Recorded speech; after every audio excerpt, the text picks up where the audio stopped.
So electric potential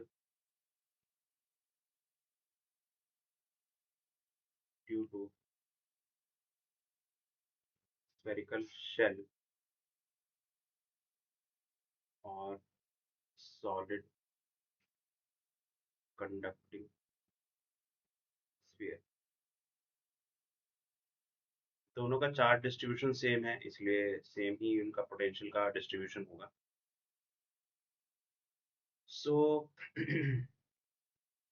अगर हमें बाहर पोटेंशियल निकालना है इस पॉइंट पर, ये आर डिस्टेंस ले रहे हैं, ये ए पॉइंट है और इन्फिनिटी पे एक बी पॉइंट है। ए पॉइंट पर हमें पोटेंशियल निकालना है।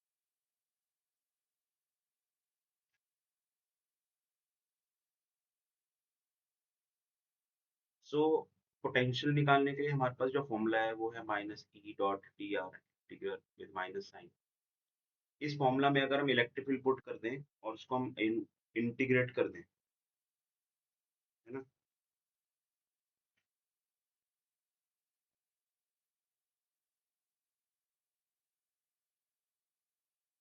One,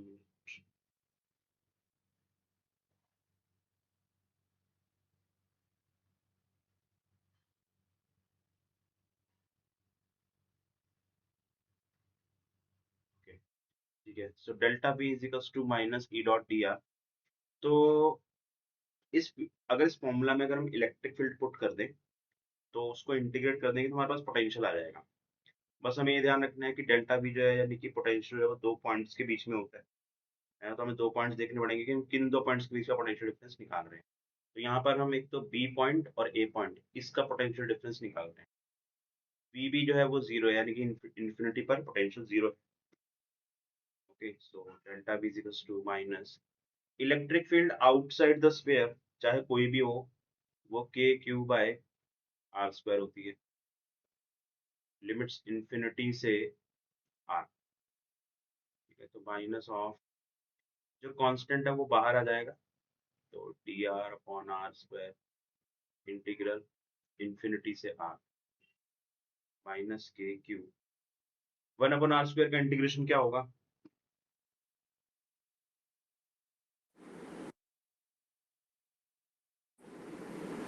So 1 by r. Minus one by r. Yes, sir. R के बाद minus two plus one minus two plus ऐसा है। ठीक है, तो माइनस वन अपॉन आर आएगा और लिमिट्स इन्फिनिटी से आर। तो ये माइनस और ये माइनस प्लस हो जाएगा, है ना। तो k q one upon r infinity से आर, लिमिट्स पुट करेंगे k q one upon r minus one upon n. So ये हमारा डेल्टा भी आ चुका है, यानी कि बी ए माइनस बी। अब बी बी जो है वो जीरो है, यानी कि और ये वन अपॉन इन्फिनिटी ये भी जीरो हो गया, यानी कि potential at A point is के क्यू बाय आर।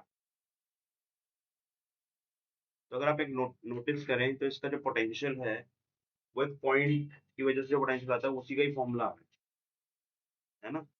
तो आप याद रखिए, अगर एक स्फीयर है उसकी वजह से आउटसाइड में जब भी हम पोटेंशियल लिखेंगे तो उसका फॉर्मूला वही आएगा जो एक पॉइंट का आता है। पॉइंट का के क्यू बाय होता है तो इसका भी आएगा, चाहे कोई भी स्फीयर हो, कंडक्टिंग नॉन कंडक्टिंग शेल हो या सॉलिड हो, कोई भी हो, आउटसाइड में यही फॉर्मूला आएगा। और इलेक्ट्रिक फील्ड में हमेशा के क्यू बाय आर स्क्वायर आएगा, उसमें कोई चेंज नहीं आएगा। ठीक है, तो इसको नोट डाउन करिए। मैं चार्जर लगाया था, एक minute, just one minute.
Sir जब हमने फ्लेक्स वाला फॉर्मूला यूज़ किया था तो वो इलेक्ट्रिक फील्ड निकालने के लिए किया था ना? कौन सा फॉर्मूला? फ्लक्स फ्लेक्स वाला? वाला। हाँ, वो इलेक्ट्रिक फील्ड के लिए। यस।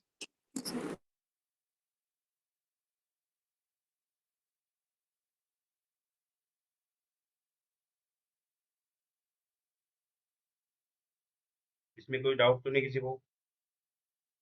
क्यारा बेटा, एनी डाउट? No sir. मतलब नो सर।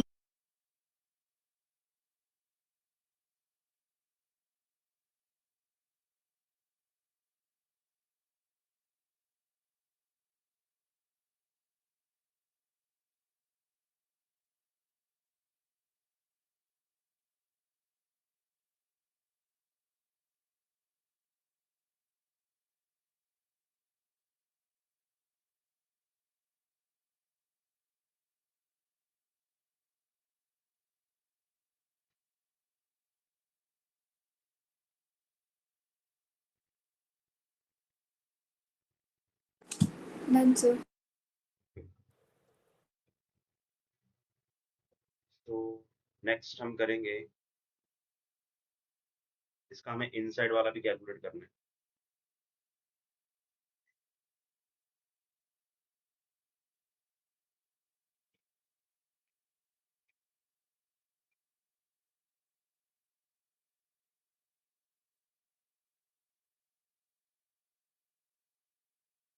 तो हम बात करेंगे इनसाइड के लिए, यानी कि वी इनसाइड।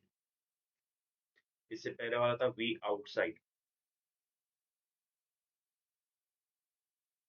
वो हमने कैलकुलेट किया k q by r. So again, electric potential निकालने के लिए, यानी कि पोटेंशियल डिफरेंस निकालने के लिए हमें इलेक्ट्रिक फील्ड लिखनी पड़ेगी। तो जिस रीजन में हम निकालना चाहते हैं, ठीक है, वहां पर हम आर डिस्टेंस पे या फिर R1 मान लेते हैं, क्योंकि पहले हमने आर माना था तो इसको हमें थोड़ा अलग मानना पड़ेगा, तो हम R1 मान लेते हैं। तो ये इस पॉइंट पर वी निकालना है, वी इनसाइड, सेंटर से R1 डिस्टेंस पे, ठीक है। तो इनसाइड इनसाइड जो इलेक्ट्रिक फील्ड है वो क्या होती है स्फेरिकल शेल के case? Second. No idea. Sir inside पे। जीरो। हाँ, कंडक्टर के लिए। ठीक है, तो अगर जीरो है तो इसका मतलब है डेल्टा वी भी जीरो आएगा। यहाँ पर हम लिख देंगे because E inside is equal to zero. हमने गॉस लॉ से ये प्रूव किया हुआ है कि अंदर जो है, यानी कि स्फेरिकल शेल और सॉलिड कंडक्टिंग स्फीयर, उसके केस में इनसाइड वाली इलेक्ट्रिक फील्ड जीरो आती है, ठीक है। तो अगर डेल ई इनसाइड जीरो है तो डेल्टा वी जीरो हो गया। अब डेल्टा वी क्या है, इसको हम बोल देते हैं C point.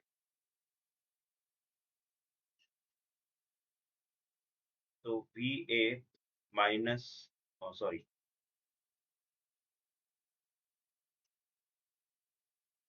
We C minus, अब जिन दो पॉइंट्स के बीच में पोटेंशियल डिफरेंस निकाल रहे हैं वो है सी और बी पॉइंट। ये हमने, नहीं, इसको अगर नाम देते हैं डी देते हैं,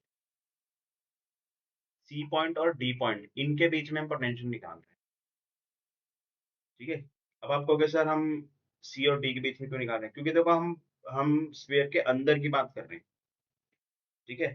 तो हमें अगर अंदर पोटेंशियल निकालना है तो भले ही एक पॉइंट पर हमें पोटेंशियल निकालना है, लेकिन हमें जो डेल्टा वी है वो तो दो पॉइंट्स पर लेना पड़ेगा, है ना। पिछले वाले में हमने एक इन्फिनिटी पर लिया था, है ना, और एक वी ए लिया था। तो इस केस में एक सरफेस पे लेंगे और एक इनसाइड लेंगे, है ना, ये चीज आपको याद रखनी है। तो V C minus V D, ये हमारा जीरो आ गया। तो इसका मतलब है V C is to V D, where V D is electric potential on the surface.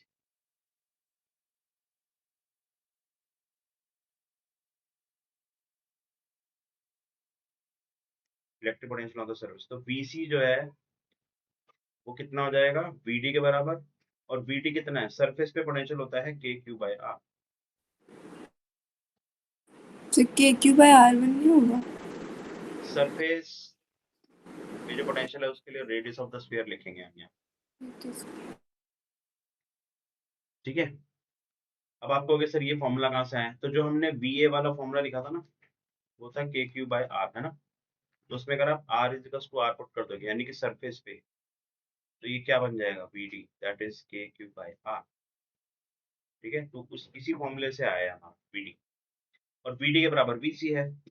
इसका मतलब ये हुआ कि जो भी स्फेयर आप लोगे, यानी कि सॉलिड कंडक्टिंग स्फेयर या फिर स्फेरिकल शेल, इनके केस में जो सरफेस में पोटेंशियल होगा वही पोटेंशियल पूरा अंदर होगा, हर पॉइंट पर।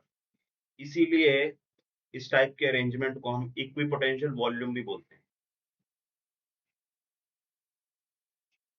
यानी कि पूरे वॉल्यूम में पोटेंशियल सेम है। ठीक है, कहीं भी अंदर वाले पॉइंट पे ले लो और सरफेस वाले पॉइंट पे, सब जगह पोटेंशियल बराबर। ठीक है, नोट डाउन करिए इसको। सो ये हमारे पास आ चुका है V inside is equal to V at the surface, and it is KQ/R। ठीक है, नोट डाउन करिए इसको।